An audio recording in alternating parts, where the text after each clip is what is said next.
So how should I describe this chapter of The Promised Neverland? Probably that it was quite interesting, it was, but it was kind of going off of something in which I kind of stated in last week's episode, which was basically, you know, how much information the guidebook to, you know, William Minerva's guidebook, you know, contains. You know, like, because it just seems that these characters, like, are finding out stuff really, really quickly about this new world that they are in, and while that's okay, at the same time, it's just like, I don't want them to have too much information, because then there's really not much, you know, that's going to happen if, you know, revolving around when it comes down to the amount of information they have, because of the fact that if they have too much information, they're going to know how to get out of certain situations in which they, you know, a normal person wouldn't know how to get out of, therefore bringing no conflict to the story. And I want to see conflict. I mean, we do see conflict by the end of this chapter, as apparently there is a big giant monster that has been stalking these kids for a while and is now launching an all-out attack. So yeah, now the kids have this monster to worry about, and various other monsters as well, or creatures for that matter, that reside within the forest. I mean, in a way, technically, the forest itself is a threat, just due to what we saw in the last few chapters ago, in which, you know, the forest was literally coming alive, you know, just, you know, trying to entrap the kids and consume them, you know, with the whole vines coming out and all that stuff, leading them down to its stomach, per se, you know. So there's a lot of hazards, a lot of which the kids need to be aware of, or else they will ultimately be led to their death, just due to the various creatures and everything else that resides within the forest. I mean, even the temperature in the forest changed. We saw in the beginning that now that they were back to where they originally were, like they got out of the previous area where they were about to be consumed, but now that they're out of that area, the forest has now been shrouded around in pretty much its own branches, so to speak, in which no sunlight is getting through the forest, apparently, and the whole place has become very, very cold. The kids have also found some anemones in which they were able to get some water, and water and food is going to be essential to their journey. So we see that the kids are learning a little bit more about the world as they adventure on through it. However, they've only known just a little portion of it, just due to the location that they are at. I mean, they've only been in this forest, you know, they just now gotten out of the prison and are in one area, so they still have a lot to learn throughout their journey, and it's going to take a while until we actually get to William Minerva.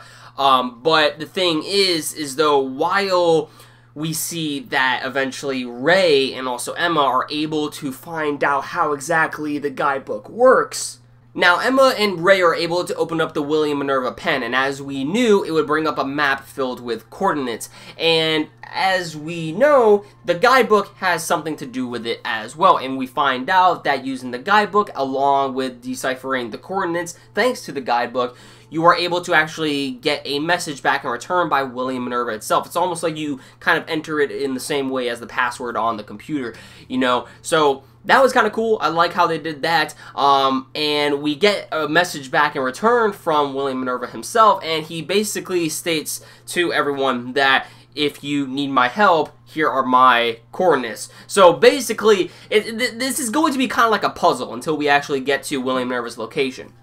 We have William Minerva's location, okay? We have that now. That is obviously the goal that we wanted. But now it all depends on finding out more coordinates and deciphering them to get more hints as to where William Minerva is at, or any other vital important places that the kids could go to along their journey. So we have that. It seems like we now have a set point as to where the kids need to go, and as they were about to actually enter in another code that they were going to decipher, which it seemed like Ray was typing it out to for it to be titled Beginning, I think, like a new beginning for them or something like that. I don't know if that holds any significance, but it seems as though that was going to be one of the passwords, but it got rudely interrupted by a monster that is apparently in the forest that has now ambushed them.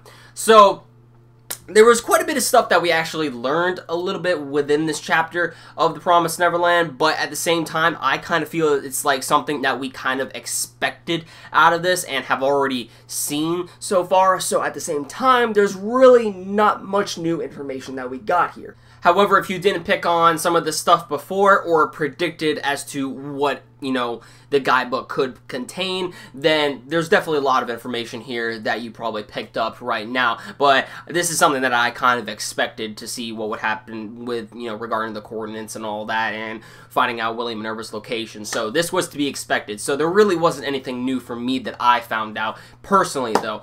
But it does seem as though that these kids are learning a little bit, you know, more when it comes to their journey, but at the same time, I really hope that they don't rely on the book too much, because it would just kind of ruin the sort of adventure that I want the kids to have. You know, I want there to be danger. I want there to be obstacles. Sure, it seems as though, you know, the monster at the end was an obstacle for them, but at the same time, you know, they stated that, you know, the guidebook holds a secret to find out the weakness of, you know, its enemies. So if that's like for every single enemy in the, you know, in the series, if the kids can find out the weakness to the enemy and outsmart them like that, I mean, it's just gonna be like, I don't know. I want to see more tension with them, you know. I want them to not always rely on the guidebook, because what if the guidebook actually gives some wrong, like, information or something like that? Sure, you know, Willie Minerva has probably seen this stuff before along his journey,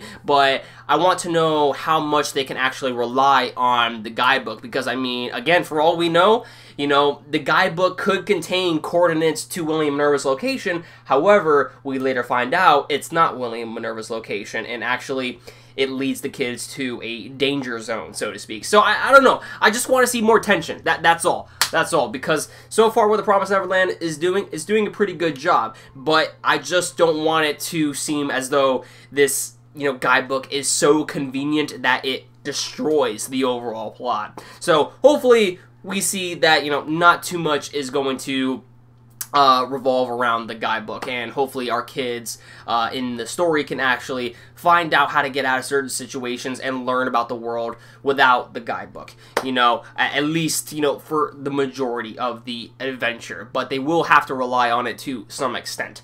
So yeah, let me know in the comments down below what you guys thought about this chapter. Did you like it? Did you hate it? What do you think about the guidebook? Do you think it's too convenient to the overall plot? Are you hoping that, you know, the kids are not going to have to rely on this, you know, most of the time? Because if that's the case, you know, it would just kind of bring away the sort of tension that the story has kind of built up to this point of the kids actually, you know, making their way across a new world for them, which is more dangerous than the world they used to know, so to speak. So, yeah, just, I'm very curious to hear your overall thoughts. Let's get a discussion down in the comments down below, so be sure to comment. Also, if you like this video, be sure to give it a big thumbs up. It always helps out the channel. And if you're new to the channel and you want to stick updated to my future content and see more reviews from me, then hit that red subscribe button down below, and you'll never miss a video from me. Thank you for watching, everyone. I'll catch you all in the next one.